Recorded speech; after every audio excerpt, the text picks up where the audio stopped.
today. Thank you so much for joining us tonight. This is an exciting conversation that I get to have with Maura Hogan of the Post and Courier. Maura, welcome. Thank you so much for being here. Oh, well, thank you for having me. I'm very excited about hearing about this year's Spoleto Festival. Great. So, I'm excited to talk about it.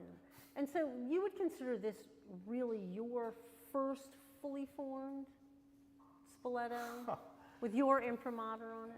I mean, I think there was enough of an influence on 22, even though it was shared with me and Nigel, both of the programming, that you could start to see how I'm spinning things.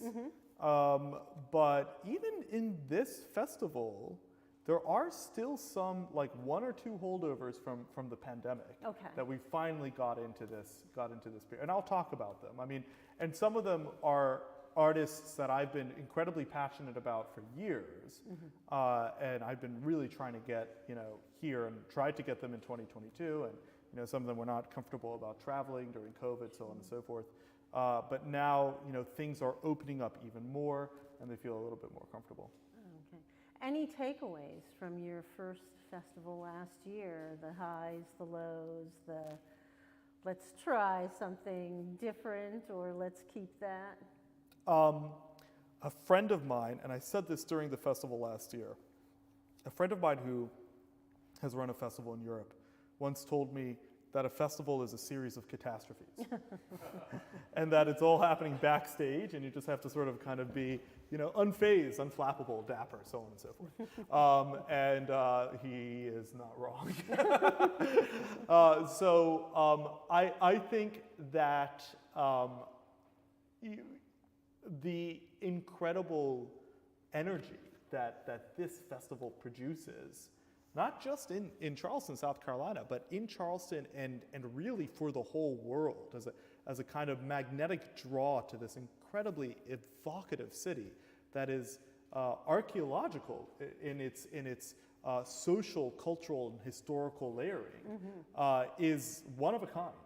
And you really have to be here to experience it. So the takeaway is that being in Charleston during this festival is something that you need to taste, partly because the food here is very good, but also you need to feel, you need to smell, you need to feel it in the air. And that's something I didn't really have, obviously, going into the 22 season. I mean, we had been to Spoleto before, my wife and I. We were here actually for the Pared Down 2021 season very briefly. During my interviews, you get caught up in the excitement of it all.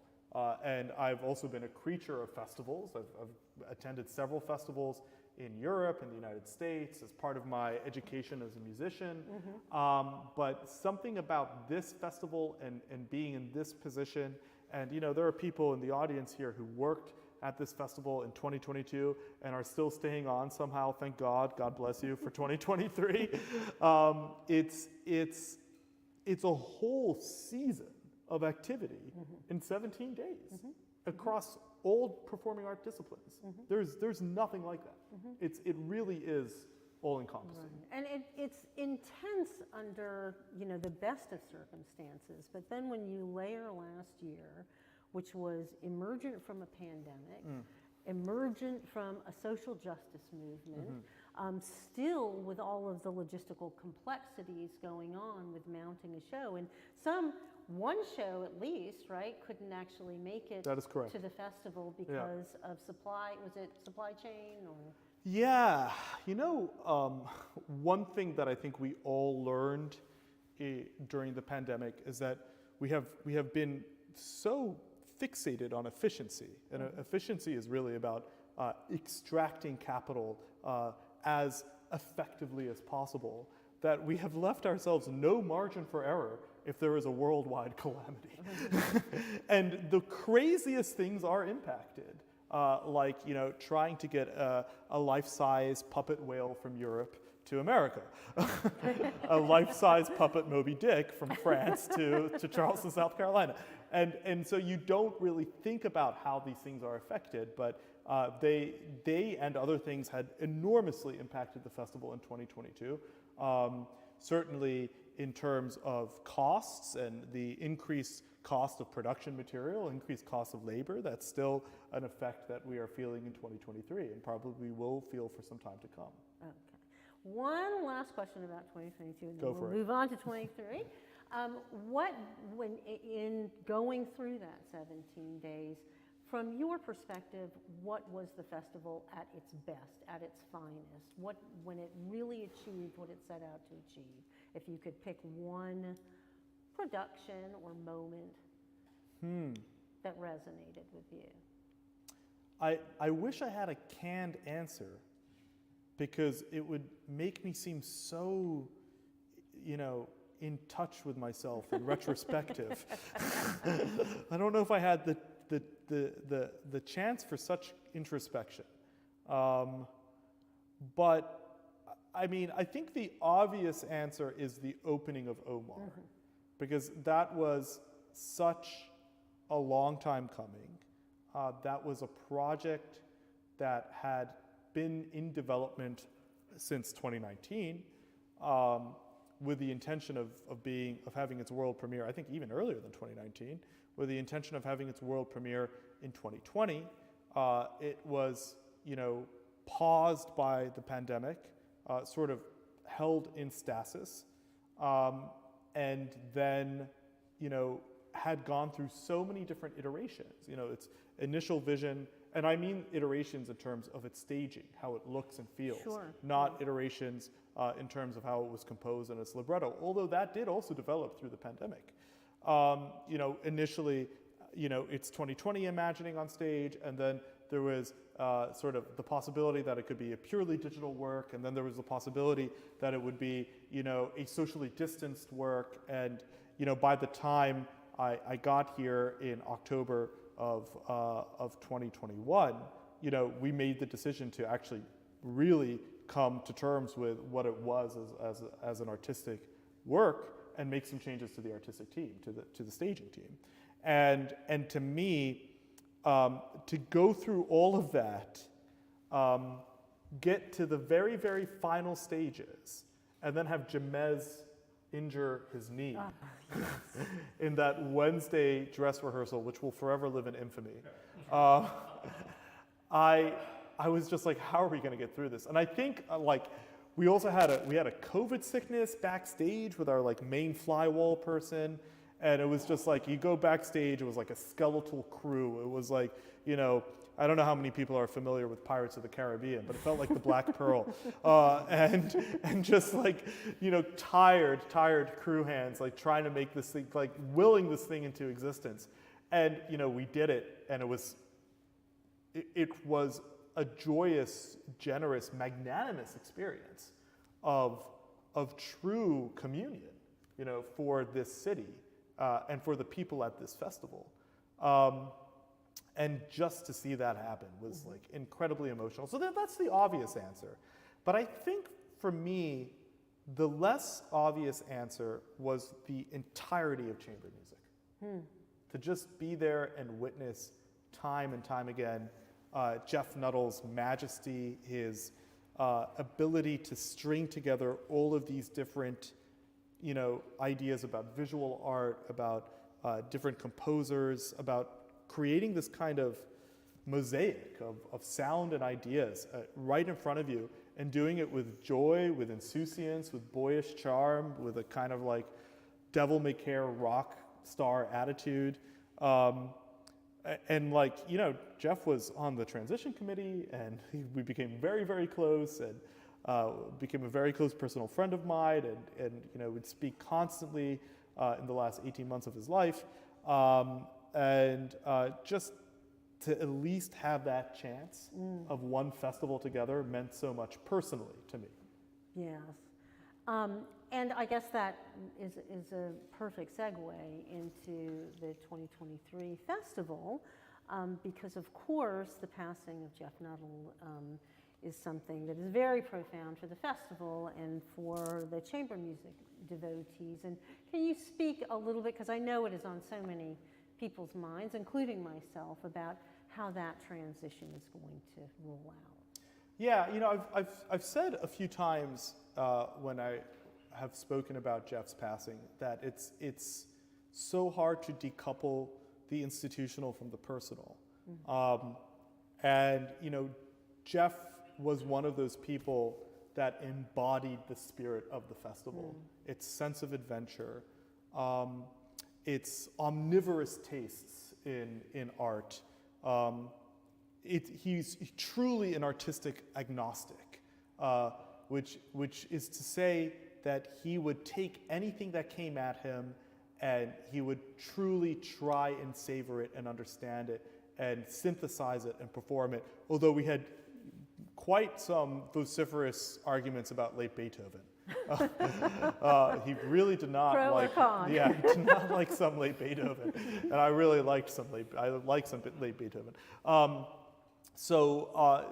have this person who so deeply impacted the festival, and I think really kind of was the standard bearer for what this festival was qualitatively and artistically for so many years, and was able to take chamber music by himself, I mean, almost through complete, willful power and majesty and charm, and elevate that chamber music series to one of the best chamber music series in the country. I mean, there's nothing like chamber music at the dock.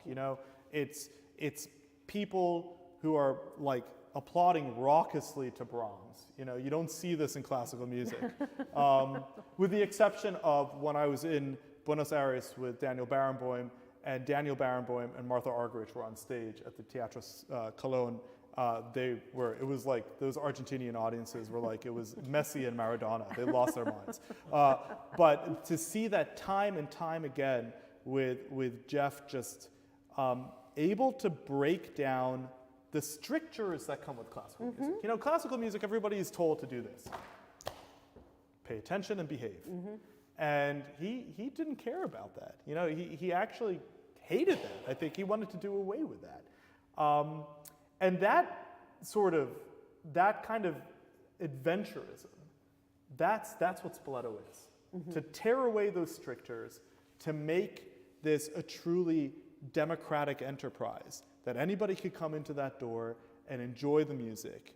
That is what Spoleto aspires to be, endeavors to be. And we actually have Jeff's spirit as, something, to hold fast to, and something that can inspire us for years and years to come.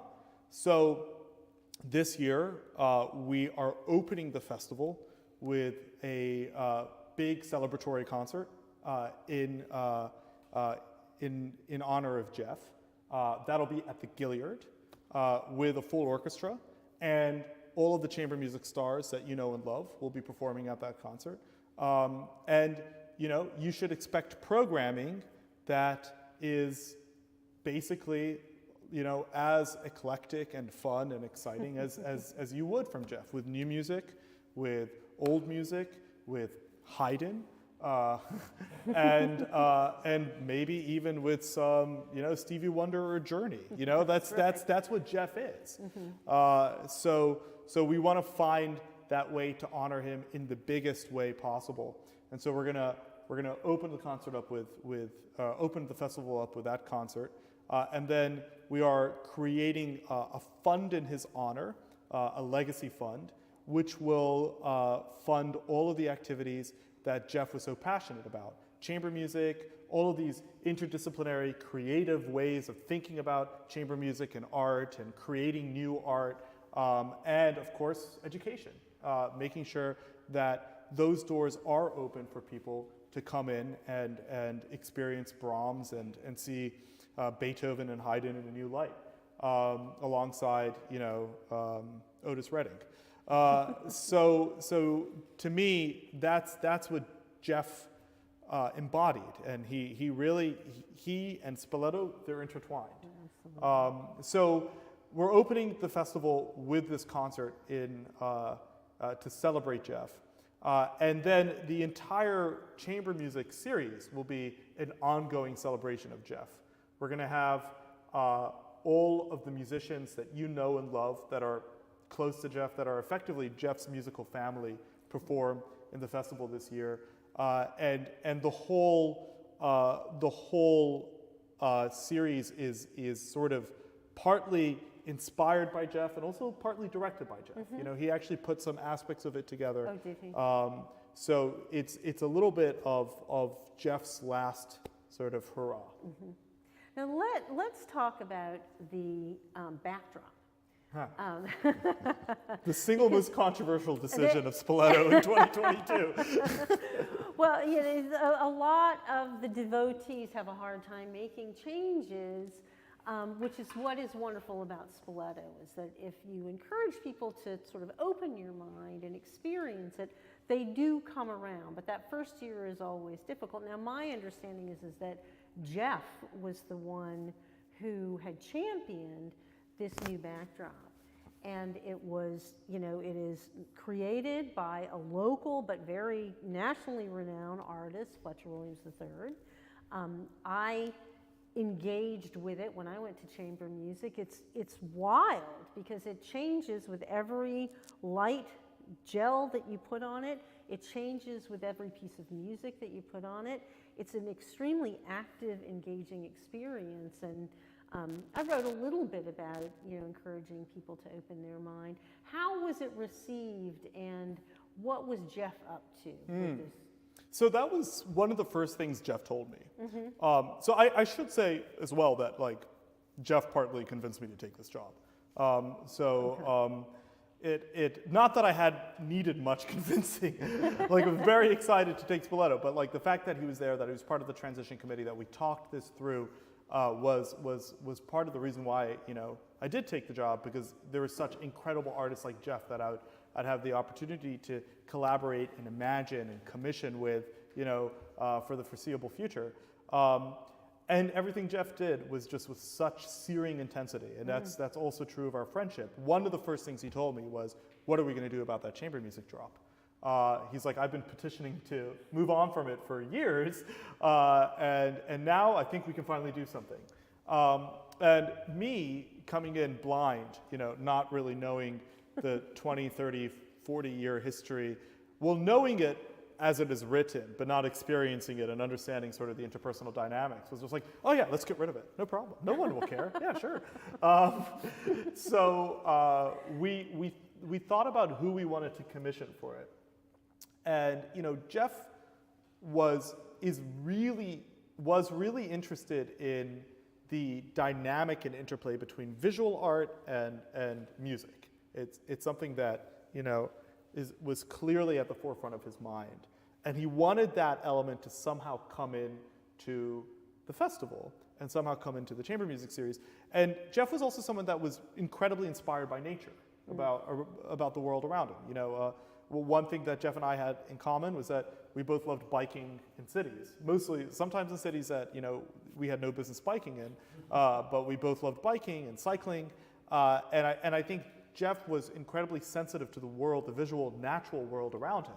And so, you know, when we were talking about these different ideas, obviously Fletcher Williams' name came up, because Fletcher's work is again kind of really compatible with what Spoleto is. It is local and international. It is timely and universal. He's got that sort of duality, that dynamic in play in his work. And when he described this kind of patterned drop behind the chamber music players, and described how it would change and interplay with light, and how that was a kind of living dynamic of it, I immediately thought about certain aspects of how light changes in nature. You know, when I was fairly young, I want to say like 10, 11, I went to Ayers Rock in Australia, and one of the things that we did was we went out at like, you know, 4 a.m., you know, 5 a.m., and just watched the sunrise over Ayers Rock to see how many different sort of shades of color that rock could turn, from black to searing burnt sienna red. And it goes through this incredible vocabulary, visual vocabulary of colors.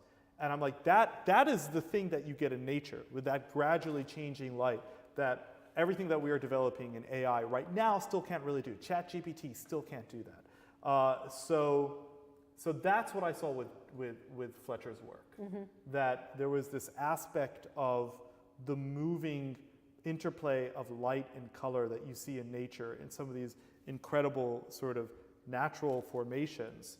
And to have that accompany chamber music is just pretty spectacular. So that's why we went with Fletcher. Okay. Well, and something that you said struck me, and we talked about this a little bit before, which is the local and the international, which is something that I think is really emblematic of Spoleto, because Spoleto's always embraced, as the opportunities have arisen, local artists and people who have a connection with this region, but that it very much characterizes itself as an international arts festival, which has been a big challenge in the past 3 years when you can't even get a visa. So in terms of 2023, how are you feeling about that dynamic? Well, it almost feels like we're finally getting to the point where the world is opening up again. But by the way, my sister, who works in vaccine development, has been giving me horror stories about the triple-demic. So let's all do a prayer to whoever you believe in to make sure that that does not blight us. The idea that we are slowly opening up again, and that we can visit the world, and that the world can come here, is, I think, something that accompanied the programming of Spoleto in 2023. So yeah, I mean, we have artists that are local, like Quentin Baxter, but Quentin is doing work that is of international repute, using local traditions to inform the kind of jazz compositions that he comes up with and inform the way he plays. We have people that have grown up here, like Jonathan Hayward and Micah McLaurin, and are coming back for a big celebratory homecoming. Well, why don't you talk a little bit about that new series, the orchestra series? So one of the things that is exciting about Spoleto, what page is the orchestra series? No, just kidding. It's in the front. Here we go. Oh, very good. Look at that. Better than I am. Okay, so page 20. So one of the things that's exciting about the orchestra series is that we have an opportunity to leverage this incredible asset that exists at the festival. So this young artist orchestra is one of the best young artist orchestras in the country. It is comprised of top graduates from the top conservatories all over the country. It is comprised of people who end up going and playing at the San Francisco Symphony, at the Philadelphia Orchestra, at the New York Phil, so on and so forth. So this is almost like an underutilized asset of the festival. We have it in here. It accompanies our operas, and this year it's also accompanying a ballet. And it has maybe one or two big orchestral performances. And I thought to myself, well, what's the fun in that? Why don't we actually platform this incredible ensemble? And I mean, I know a thing about young artist orchestras. With Daniel Barenboim, the West Houston Devon Orchestra is seen as an orchestra for peace. It's won an ambassadorship from the United Nations, and it's an orchestra that brings together the best musicians from Israel and neighboring Arab countries. And every single year, that orchestra would tour the world, and we would have a big audition cycle for that orchestra. So creating an orchestra through an audition cycle like that, it is a big, monumental, grueling task that John Kennedy and the orchestra manager, Eddie Cass, set up anew every single year. And we want to celebrate that. It's something that we haven't really leveraged. It's something that's just part of the orchestra, and we're not even looking at this thing and saying, hey, look at what they can do. They can do everything from Berlioz to The Rite of Spring to Philip Glass to Dvorak. So let's get a chance to really leverage that festival and bring in some of the best rising star conductors to conduct it. And that's where Jonathan Hayward came in the picture, the recently appointed conductor of the Baltimore Symphony Orchestra, the first African American of a major American orchestra. That's where Mayan Chen came in, the conductor of the Chicago Sinfonietta, who is seen as one of the great champions of women-led work in the United States, and is a spectacular Taiwanese American conductor. And of course, we have our own John Kennedy doing The Rite of Spring, doing Philip Glass, really doing bracing orchestral literature. So this is a chance for us to see Florence Price's music, for us to hear Dvorak, for us to hear Symphonie Fantastique by Berlioz, real heavy hitters in the orchestral repertory, played by some of the youngest, most exciting musicians in the country. And then also to have the Grieg Piano Concerto with Michael McLaurence, who is originally from the Charleston area and has since catapulted into fame both on the classical music circuit and on Instagram. To have him come back and perform the Grieg Piano Concerto with another sort of homegrown talent, Jonathan Hayward, to me it shows that what we are trying to accomplish with this festival is both how our homegrown talent can get to that stratospheric level of international talent, but also how the festival can reinvent itself. This is a festival that's been around for nearly 50 years, and in order to accomplish that, we need constant reinvention. And we're playing a little bit with form here to sort of put 3 concerts like this tightly together and really effectively have a mini festival within a wider festival. It's a way to kind of attract a different viewership, a different audience, and try to platform the orchestra in a different way. Well, I mean, and it's a very curious full cycle thing as well, because I interviewed Jonathan Hayward for the paper a few months ago, and he, like many of the kids, myself included, I was in the first Spoleto opera in 1977. I was in The Queen of Spades. I was in the children's choir.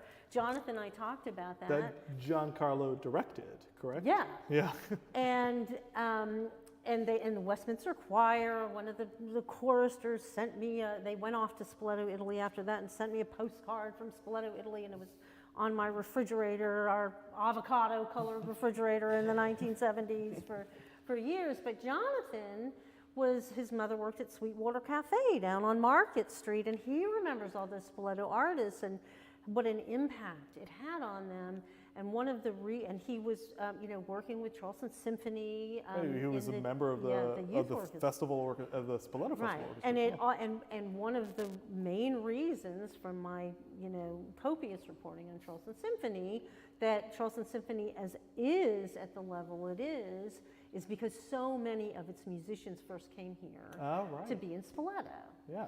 So here we were benefiting from the draw of Spoleto in our teens, and then somebody like Jonathan Hayward went out into the world and is now coming back. So it is this funny regenerative thing that happens with Spoleto and with Charleston, that he was actually informed at the beginning. Oh, that's incredible. I actually didn't realize that, so fulsomely, that the Charleston Symphony was kind of had, Spoleto in its formation, in its roots.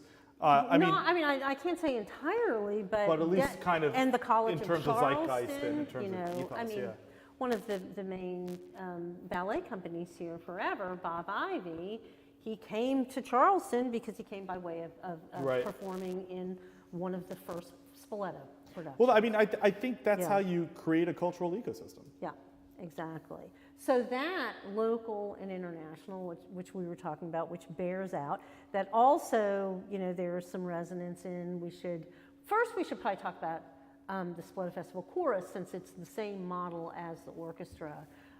What can we expect with the chorus this year after its native voyage last season? Well, it'll be in our opera, Vanessa. Mm-hmm. Okay. And it's going to be highlighted in 2 performances. One is Dixit Dominus, which is highlighting Handel's Dixit Dominus and works by Purcell. And the other one is 40-1, which is a program that is inspired by Thomas Tallis's Spem and Allium.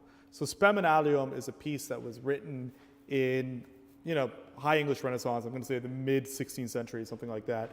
And Thomas Tallis received word that some Italian upstart wrote a motet of, I want to say, like 60 individual voices of counterpoint. And so when I say 60 individual voices of counterpoint, every single voice has a completely different line, and you're just sort of hit by this wall of sound that feels like it's constantly moving, but has these kind of solid columns.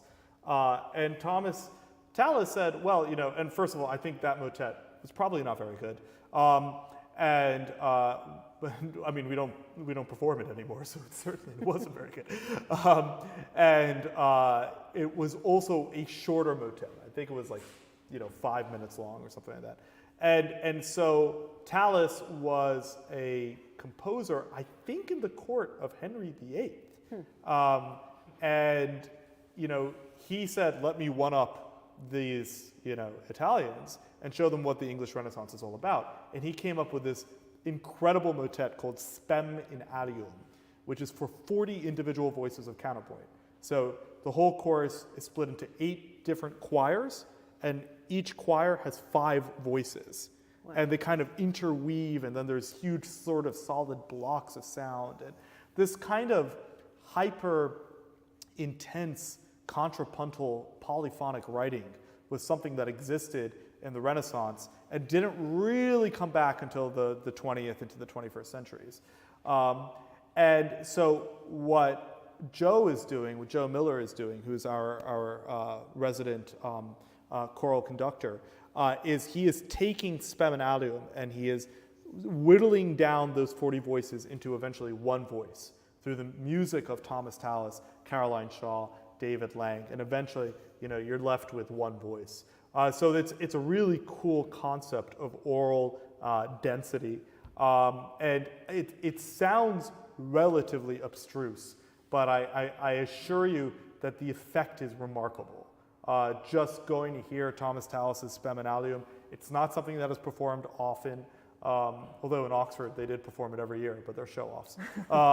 It is something that you should try and endeavor to see. It bears pointing out that at Oxford, presumably, they had an intact chorus that had time to spend with it. So this is sort of a daunting prospect in some ways, correct? That Joe Miller is having to cobble together this from wholesale every year. I mean, he might have some people that he's using from last year, I'm not sure, but he has to audition everybody, bring them all together. It's the same format as the orchestra. Right. Often they have not been in the same room until they get to Charleston.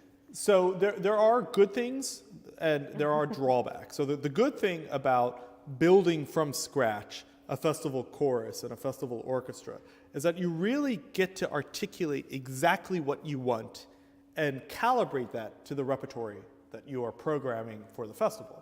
The bad thing is that it is incredibly resource and time intensive.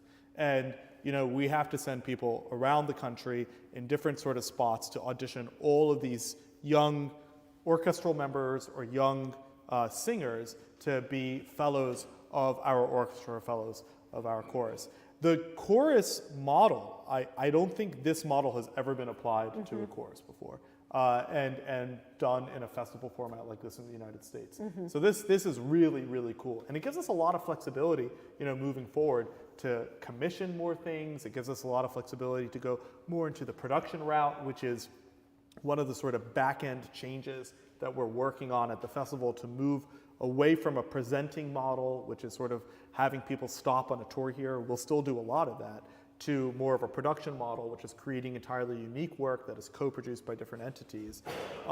Building those artistic assets from the ground up, the chorus and the orchestra, give us a lot of flexibility to accomplish that. Okay, and then, as you mentioned, they'll all come together in Vanessa, which is also has a lot of resonance with the festival because it's Menotti. So would you like to talk about how that came into being and what we could expect from Vanessa? So Vanessa was first composed by Samuel Barber, who was Menotti's lover for a long period of time, and was premiered at the Metropolitan Opera in the 1950s. And then it was done, I think 1958, and then 20 years later, it received a performance in Spoleto, a new production performance in Spoleto that was directed by Menotti. Menotti also wrote the libretto to this. He wrote the story. Some say inspired by an Ibsen play.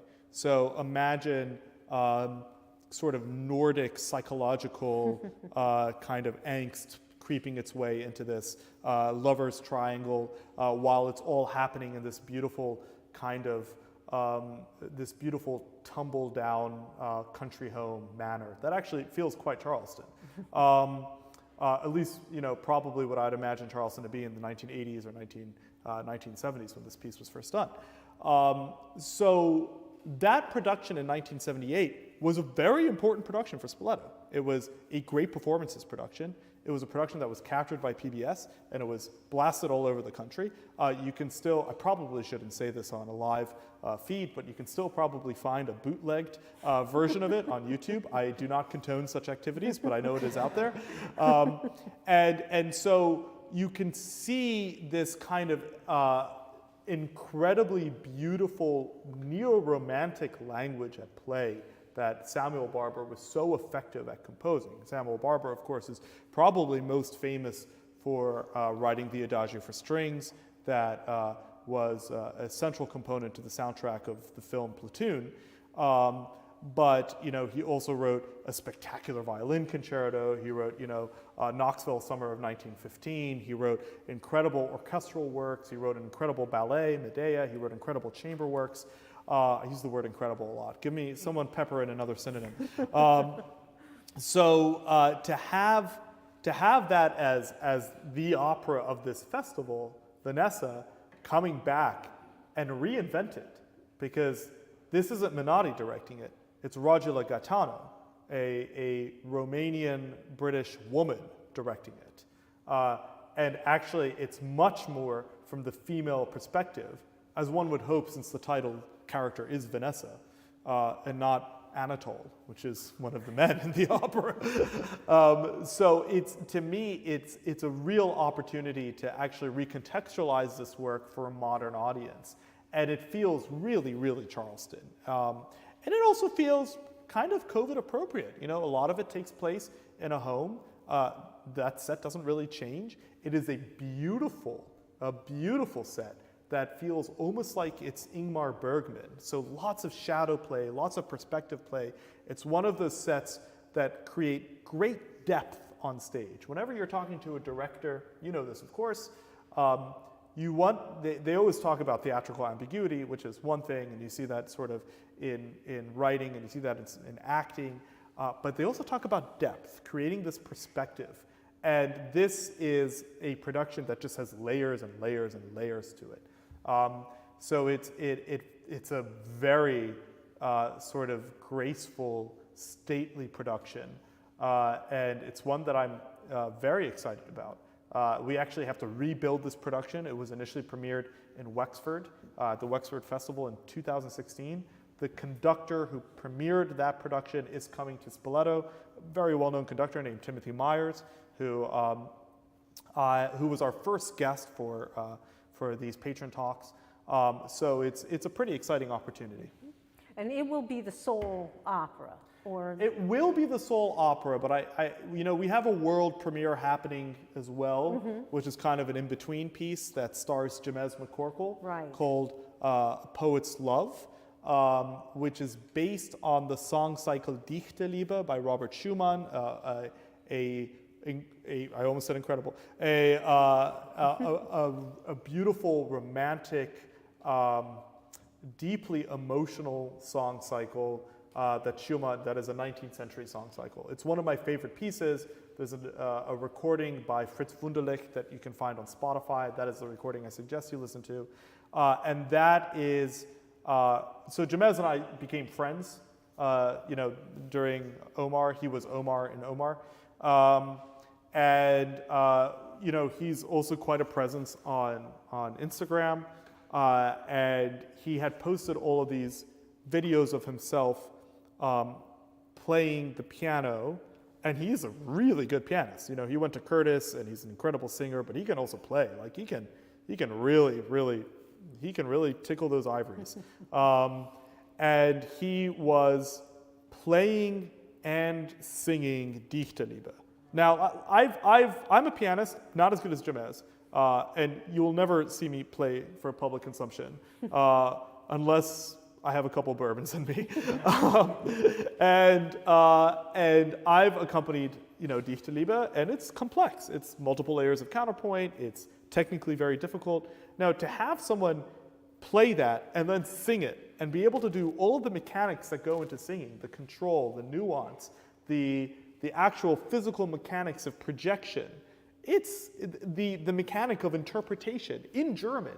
I mean, it's stunning. I've never seen anybody do that before. I mean, he's like a 19th century Elton John. And I mean, Jamez, I don't think he'll have umbrage in saying this. I really like Jamez. He is a peculiar fellow. You know, he's someone who like psychs himself out by listening to like Swedish goth death metal before he goes on stage singing opera. And he is just this one-of-a-kind talent. And when I found those videos of him, I'm just like, whoa, we've got to do something. You know, this can't just be here. This can't just be an artifact on Instagram of all platforms. At least it's not Twitter. So we need to do something. And so we talked, and I talked to him about this production that William Kentridge did in the Aix-en-Provence Festival in 2014 that was the Schubert cycle, Winterreise, that had all of this interplay of shadow and puppetry and video work. And then I said, well, but we want kind of a different aesthetic. And that led us to Miła Matrejek, who's a friend of Kneza Shawl, who directed Omar. So this all comes out of Omar. And so Jamez, Miła, and I had a conversation. And we're creating this world premiere of Dichte Liebe, Jamez at the piano, singing this with projection and sort of shadow imagery and interplay with Jamez and the piano while the song cycle is being performed. And this is the sort of thing that you really can only see at a festival. You know, it's a 40-minute amuse-bouche. You can go, you can enjoy this, then you can go for the main course of Vanessa. And it's something that I don't think a lot of other institutions have the flexibility and the nimbleness to do. So we're very excited to do this. Jamez is a real original artist. He considers this festival to be his home festival. Yeah. You know, he had his big break here, not just in Omar, but in Onegin before then. And so, I mean, to me, it is again reinvention. It's about having one of these artists at Spoleto reinvent an interpretation of Dichte Liebe. Sorry. Right, and that's what, and actually that you teed that up perfectly, because you know there are so many things on the program that are reinventions of classics. And I thought maybe we could talk a little bit about some of those across some of the genres. So theater, you know, we have the Iliad. Yeah, we do. Yeah, so that's a classic that is being reinvented. It's the oldest classic. It's that is the original classic. Yeah, exactly. I mean, I say that in a somewhat self-effacing manner because the oldest classic should be the Egyptian Book of the Dead as an Egyptian. But, you know, I'd say, you know, Homer's The Iliad is about as, you know, fundamental to the human experience as anything. And to have Dennis O'Hare come down, you know, Dennis O'Hare from American Horror Story, from The Good Wife, from True Blood, this very recognizable, well-known actor on the silver screen and the small screen come and do this here in Spoleto. This is his festival debut, is really remarkable and exciting. You know, he won a Tony for Take Me Out. And that's actually how I first, you know, got to know Dennis O'Hare. And this is back in like, I think the early 2000s. I think it was 2001, 2002. And, you know, I would sort of run away from New Jersey to go up to New York to see, actually at that time it was Philadelphia, but run up to go see plays in New York. And I was mesmerized by Dennis O'Hare. And he retells the Iliad as a one-person show in a modern retelling with the most virtuosic display, not only in shifts of character, going from Achilles to Hector to Paris, but also in the most virtuosic stagecraft. This is with live music, a live double bassist is performing. The lighting is so tight, it's so taut, it's so exact, and it's a taut 90 minutes. If there is anything I appreciate, especially after living for 7 years in Berlin, it's brevity. It is brevity, and I mean, you could probably see that a little bit with Jemez, with A Poet's Love, and also with an Iliad. There is something to being able to enjoy a night at the theater with no intermission for 90 minutes, and then going to Fig afterward. I think that's a beautiful evening, especially because Spoleto already has like 5 things happening every single day. Right. So that is a beautiful way to sort of recreate the story in almost miniature detail. Absolutely, and that's at the Dock Street. So that's at the Dock Street. Yeah. Theater at the Dock Street. And dance also has reinvention of a classic, The Rite of Spring with Dada Masolo. Do you want to talk about? Sure. So actually, we have The Rite of Spring in 2 iterations. That's right. We have it in its original form at the Orchestra Festival with John Kennedy conducting the orchestra in the first concert on June 3rd, June 5th.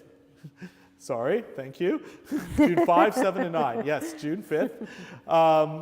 And we then have Dada Masolo reinventing what the Rite of Spring means to her as a South African choreographer, and doing it in redux, sort of with her original unique choreography that is really inspired by her experience as an African choreographer. I think another point that is important here is that we have a number of artists from continental Africa. And I think that is something that we started last year, obviously with Omar, but it's something that I'm continuing because I think that we need to contextualize and platform Africa as part of the origin story of this country as well. And in Charleston, that certainly needs to be platformed. So to have someone like Dada Masolo, who is the greatest, one of the greatest South African choreographers alive, come here and do this here in Charleston, to do the Sacrifice here in Charleston, which was originally a project that I think we wanted to do in 2020, but was a pandemic delay. Okay.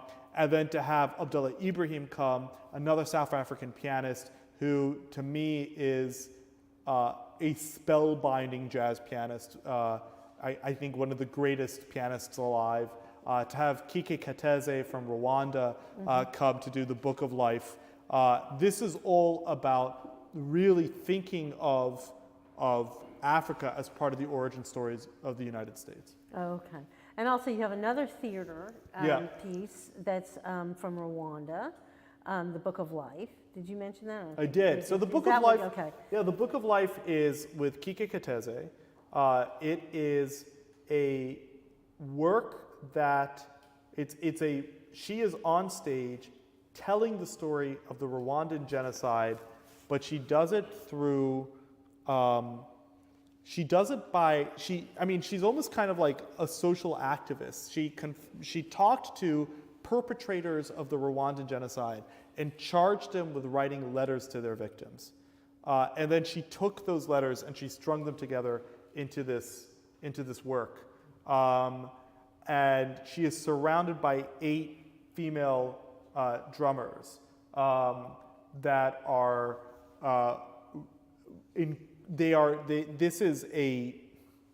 it's a really big deal to have drummers like this in Rwanda and in Central Africa.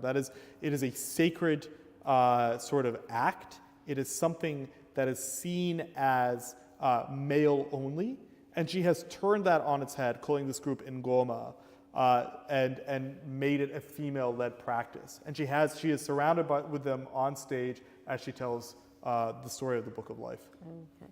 All right, there are so many that we haven't even gotten to, and I think the programs are rolling out. I think some people have gotten them, or they're going to get them soon. And so I hope this has whet everyone's appetite to learn more. We have Ayodele Cassell is coming back, Scottish Ballet is doing another classic. The Crucible, retold through dance. There's Front Row with Nickel Creek. We didn't even talk about Front Row. There's so much, and not enough time, but we do want to take some questions from folks who are gathered here. If anyone has any questions, then perhaps that will address some of the many, many other offerings of this year's festival. Questions? Dreams, hopes? What are the must-sees? If there was, a friend coming in or an out-of-town person coming that had a brief period of time, what were the things that we would say you absolutely can't miss this? I mean, we didn't really talk about Front Row, and I think Front Row is doing something different this year. We're really expanding what it does in terms of the genre, the kind of music you would hear there. Someone that I'm incredibly passionate about is an artist named Ebony Bones, this statuesque singer, songwriter, kind of fashionista from London, who walks on stage in these bright, sort of fluorescent, reflective costumes that she builds and she invents. I saw her in Berghain in Berlin, which is not the type of place you would associate with Spoleto. It's an old factory that was turned into this really, really, really crazy electronica and techno. It is the high temple of techno in the world. And Berghain, it's what you would think of Berlin, the Berlin techno scene. It's very, very dark, very muted. Everyone's wearing black, gray, and they're just sort of moving kind of hypnotically to this DJ god that is performing these beats. And they moved quickly, got that person off stage, and she just came on, and it was a splash of color, a splash of delight. It was just flash in the pan sort of experience that felt like the whole world was, right there. All of a sudden, there was this fella from Tel Aviv in assless chaps. There was this person next to me from San Francisco who loved Ebony Bones. There were people from South Africa who were singing along to her music. And then, after that set was finished in 45 minutes, it just went back to this dark gray techno world. And I went to see Ebony Bones, and I've been mesmerized by her as an artist ever since. So I think what we're doing and she's also someone who understands history, understands her position as an artist and what that means and what she's trying to accomplish. She's incredibly well-read, incredibly intelligent, using incredible so many times. And she is someone that I think will produce a unique, original experience at the Cistern, as well as Kishibashi. I mean, he's someone that I don't think you would normally see at Spoleto at the Cistern in his sort of trance-like, psychedelic, hypnotic music. I have to say I'm an opera lover. I'm always going to plug Vanessa. I think that is a beautiful, stately production. It's psychologically harrowing in some places, but there is a sense of wonder to its stagecraft. It is so specifically and technically well put together as a stage work. I don't know. I can't choose. It's hard. Idella Cassell, coming back after having her big break here in 2014, 2015, 2012, 2011. I don't know. Someone should nod yes. One of those years. Having had her break here, maybe about 10 years ago. And coming back to do Chasing Magic. It's to me, it's a festival that is really full of reinvention, recontextualization, and rethinking what all of this art means in Charleston. All of these artists are interested in coming to Charleston. This is a place of great natural beauty. It's a place of great, physical and human-built beauty, and it is also a story that is as American as it comes, in its tragedy, in its sorrow, in its blood, in its tears, and in its beauty. So I think that's what the city means to me, and that's what we're going to continue to program for this international festival. Now, speaking of places, there's a new venue this year. Oh, yes. Do you want to talk about the new venue? We will have, so one of the things that we've been missing is this sort of jazz salon, smaller recital series. that we used to have at the festival. We don't have a site right now that is under renovation at the College of Charleston, and we're experimenting with the Queen Street Playhouse and using that as one of the venues for this jazz recital series. You're going to see Emmanuel Wilkins in that series, Courtney Bryan in that series. These are really multi-hyphenate artists that can do multiple things. Courtney Bryan especially, she's a concert pianist. She does these arrangements, extemporaneous improvised arrangements of African-American spirituals, and she's also a composer. She's the resident composer of the Louisiana Symphony Orchestra. So she does all of these things, and that is the type of artist that I want at the festival, because this is an interdisciplinary festival. So, I mean, first of all, it is financially prudent, but it's not only that. You want to see these artists do so many different things and see them kind of recreate themselves in different ways through the festival. It's exciting to have, you know, the Queen Street Playhouse be yet another place where they can experiment, enjoy, and commune with the audience. Mm-hmm. Now, I'm overwhelmed with not knowing what to see myself. I want to see it all, and I probably will. That's the idea, Maura. Yes, and this question has come in. How do you recommend deciding what to see? There's a great little tool at the end of the catalog where you can triangulate when you're going to be here and what you can see at those times.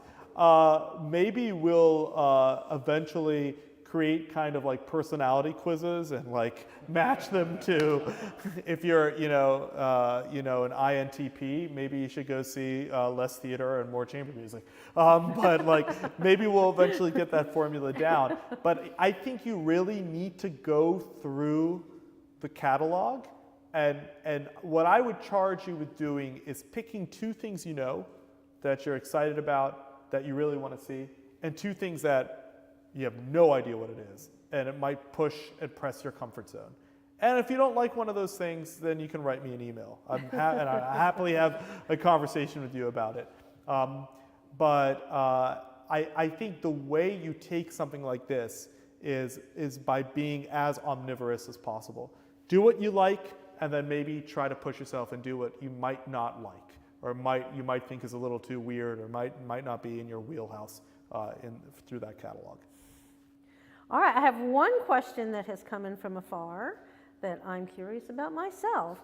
Is there any discussion of including visual arts, including the site-specific art of years past, in future Spoleto festivals? That's a very good question. I think you can start to see it creep in even with the chamber music drop. Mm-hmm. Like, I think, visual art is something I am deeply interested in. The interplay, especially with visual art and performance, is something that I think you're going to see in future festivals.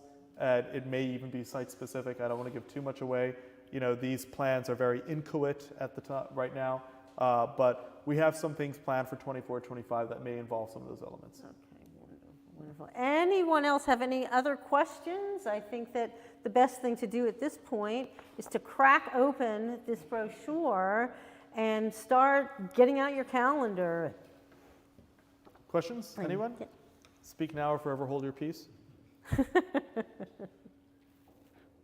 If you want some endurance, and I'm not sponsored by these people, there's a fantastic thing called Noon, N-U-U-N, which is just like a shot of vitamin B and C and D, and it dissolves, and it has some caffeine, and that's like, if you're running a 10K or if you're doing Spoleto, it's a good thing to have. Anything else? All right. All right. Thank you very much. Thank you.